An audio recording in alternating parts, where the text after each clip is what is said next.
Лично обяснение. Бяхте засегнат поименно и лично, чрез посочване.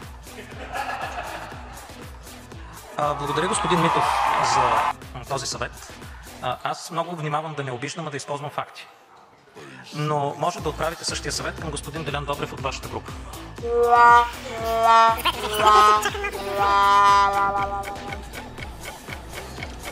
Уважаеми господин председател, моля ви да спазвате правилника и да позволявате на народните представители да злоупотребяват с процедурите.